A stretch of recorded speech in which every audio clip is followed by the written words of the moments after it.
Well, let me welcome you back to the cottage garden here at Gardeners Cottage in Blakeney, and we're having our unaccustomed lazy afternoon, as you can tell. Dog is flat out in the afternoon sunshine. There's the second little fellow.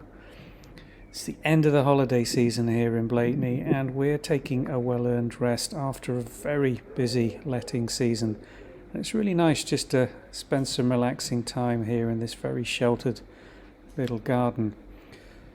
It's looking quite late season, but there's still a few flowers coming through. We've been watering and feeding the borders here at Gardeners, continuously trying to keep some colour in for the guests that are visiting during the summer period.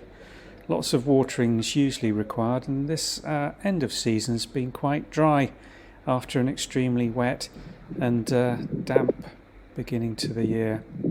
Japanese anemones have done very well here. Little mirror just poking through where we've cut back in this border. It's getting a lot more light in, which is really helping everything in this very sheltered garden. But it has been quite overgrown with the shrubberies getting very mature and well established. This little new border is really benefiting from a big cutback of these overhanging shrubs, and you can see these prunus, the heavy ivy. We've not helped by planting big rambling roses. I think that's a rambling rector that's really getting well established into a big size. But if you look over the cast stone wall, the pear trees have really been cut back, and I've cut this little weeping flowering pear up to allow the honesty that's now forming these lovely seed heads, as you can see underneath it. It was almost down to the floor previously, and it is an ongoing job in an established garden like this, just to keep everything in its own place. You can see how dry the lawn's become over the last part of the season.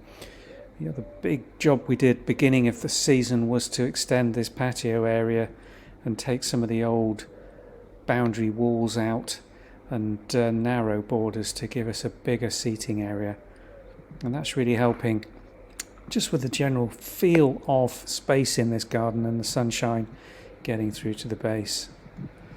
Been watering this rose that was planted beginning of the season out.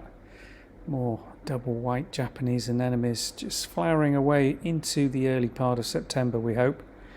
Looking very nice, but it's a very peaceful and pale pastel-y combination of colours we've got mainly in the garden at this time. A lot of leaf colour and just a few dots of bright and red and yellows coming through. Time to do a bit more maintenance, I think. I hope you've enjoyed this little view of Gardener's Cottage. We take it back now for a couple of weeks and start enjoying the space for ourselves and its position as it's nestled beautifully between the High Street and back lane here in Blakeney. Thanks for watching.